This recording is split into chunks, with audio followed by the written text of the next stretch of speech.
Welcome everyone back to the channel. Today we have a very special video for you. Today we're unboxing the Xbox Series X, possibly the first Xbox Series X in Nigeria. For those of you that follow us on Instagram, you know that we have had this for a while, basically in the day after launch. Big shout out to Draco Lad, who got this in early direct from Microsoft HQ in Seattle and is letting us unbox it fresh so that you guys can see it. Draco is part of the Joysticks community. If you'd like to hang out with us online, go ahead and follow us on Instagram and Twitter at JoysticksNG.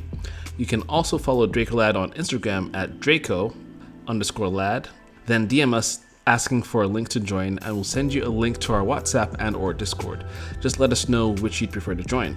As always, drop a like on the video if you're enjoying the content, and make sure to hit that red subscribe button and the bell icon so you can get all our latest videos once they come out. Finally, we have a weekly podcast, The Joycast by Joysticks Entertainment, found anywhere you get your podcasts.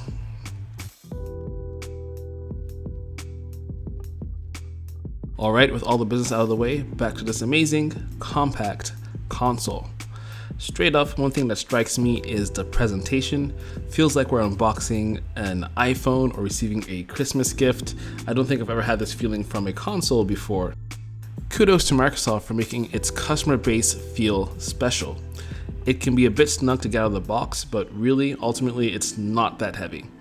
If you've carried a PS4 Pro, it's not that different in weight, perhaps a tad heavier. It is a dense box though. It's actually smaller than we anticipated. Kudos to Xbox with a great presentation. So let's get the sleeve off and show you what's inside the wrapping. We'll have to compare it to the PS5 once we get it, though that may take a while considering the country we purchased it in is currently under lockdown, and we have no idea how that will affect availability and shipping. Make sure you're subscribed though so you don't miss that video. Alright, so now we're going to show you a view of all the sides of the console, starting here at the bottom. If it's horizontal, then the front facing part if it's also horizontal, and then the top of it being horizontal, which is designated by this little Xbox logo at the top. Then finally the back for when it's horizontal and vertical, where all your I/O is. As you can see, it's beautiful, sleek, minimalist, and will probably fit anywhere in your home media center setup. One thing I am definitely a fan of, no pun intended, are the exhaust holes for the fan at the top of the console with the optical illusion that makes it look as if there's a green panel just underneath. Really, it's a matter of perspective. With green paint on the lower half of the exhaust holes, we'll zoom in just a second so that you can have a look. But yeah, as you change your viewpoint, you won't be able to see that illusion anymore. And as you can see here, those are that's the green paint in the holes that we were talking about earlier. On the back, we have two USB ports, Ethernet, HDMI, power with an internal power supply, and expandable storage for the custom NVMe SSD. Underneath the sticker with all the information is a small hole where you can get at the screw if you're trying to open up the console and void your warranty while you're at it. Flipping it over, we get a view of the stand for the system, which is permanently attached to assist with airflow when it is in the vertical standing position. This means you can easily switch it between vertical and standing positions. I will advise, however, that you don't do this while the disc is inside and the console is on.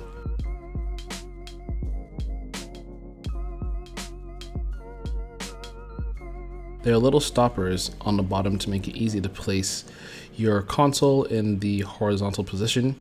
The stand kind of detracts from the overall aesthetics when the console is on its side, so if you care about that kind of thing, then perhaps vertical is the best way for you to stand it.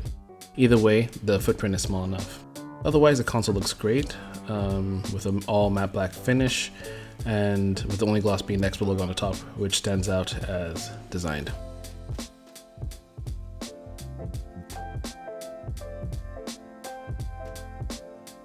Okay, let's have a look at the accessories that come with the console.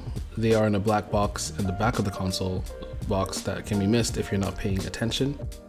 In there you have your power cord, your HDMI 2.1 cable that allows you to output 4K 120Hz if you have a TV that supports that, the Xbox Series X/S controller, and a user manual with some warranty information. No Game Pass codes come with it.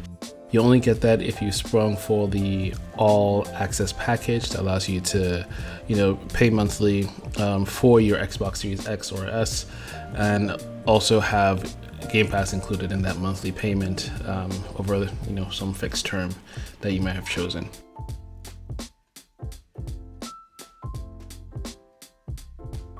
The cable is strong and sturdy. Doesn't look like it will have many issues, and of course it is the 3-pin plug used in Nigeria and the UK. Great, even though this came directly from Seattle. Now, I don't know the exact length of the HDMI cable, but I'd venture a guess that it's somewhere around 2 meters. It's also sturdy and doesn't look like it will spoil anytime soon. Overall, just a smooth and sleek build quality and minimal design. A theme that we continue to see with the Series X and its accessories. Don't get me wrong, I do love the PS5 digital design, but this console takes the cake when it comes to design. I don't think anyone can dispute that. Just an added note, this cable is HDMI 2.1 and supports 120Hz if you have a television set that supports that. Next, let's have a look at the controller.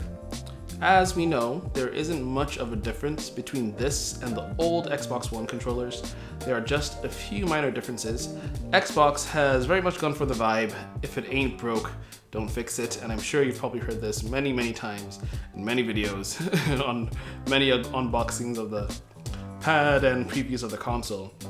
You also get a pair of AA batteries, original as we say in Nigeria.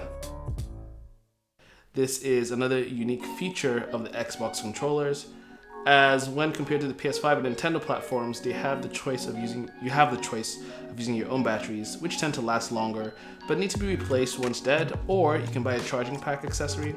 The choice is yours, really a matter of preference here. So this is everything that comes in the box with the Xbox Series X.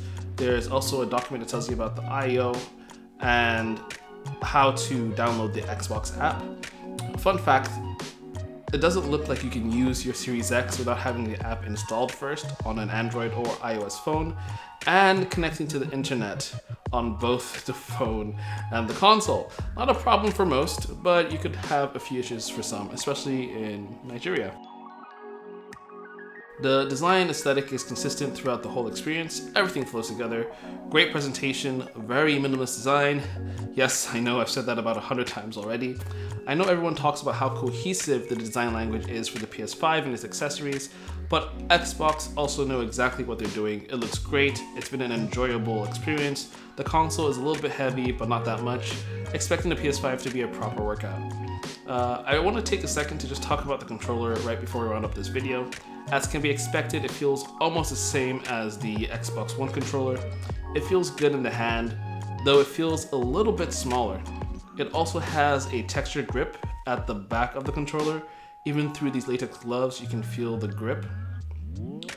Bringing in an Xbox One controller for comparison, they feel very similar in weight and look similar, which is to be expected. The D-pads and the joysticks are very similar. D-pads are very clicky. Overall, the same arrangement on the front of the pad, but the charging ports on the top are different. Micro USB on the old controllers, USB-C on the Series X controller. Very happy to see everything moving to USB-C, and as you can see, the Series X controller is matte all the way around, but there's that glossy black finish on top of this white Xbox One controller. The general shape of the new controller is smoother. They've both got a matte finish, but regardless, there is a texture difference between the two. It's a bit hard to explain. The indent on the face of the previous controller is gone. They've also gone and added a share button. There is also no gloss on the top of the new one. It's a matte finish all the way around. The D-pad has been switched out for a new circular D-pad with indents on the diagonal buttons. This should help with diagonal input for Shoryuken in games like Street Fighter.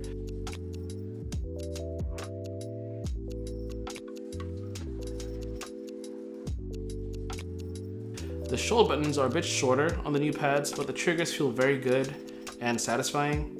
Personally, after holding both of these, I find the old pad to be more comfortable for me, probably because my hands are a bit bigger. But one thing I do love that Microsoft has done is that the old and new pads both work with the Series X, and they've kept a lot of the same ports, so all your previous accessories still work with your new pad, and you don't have to run out and buy a bunch of new accessories, which is a great plus. Very environmentally friendly and consumer friendly at the same time. So while looking at these two, we're also noticing that the old pad also has some kind of grip as well, but not quite as much as the new pad. Overall, just some very, very subtle differences here. The Series X/S pad is by no means inferior, but I do prefer the comfort and look of the old pad. However, I think that it's just because I'm used to the old one. Once we make regular use of these, I'm sure we'll get used to them as well. I'm just used to things that I like, and I like the old pad. Either way, you'll feel right at home using this controller, and the only differences are minute.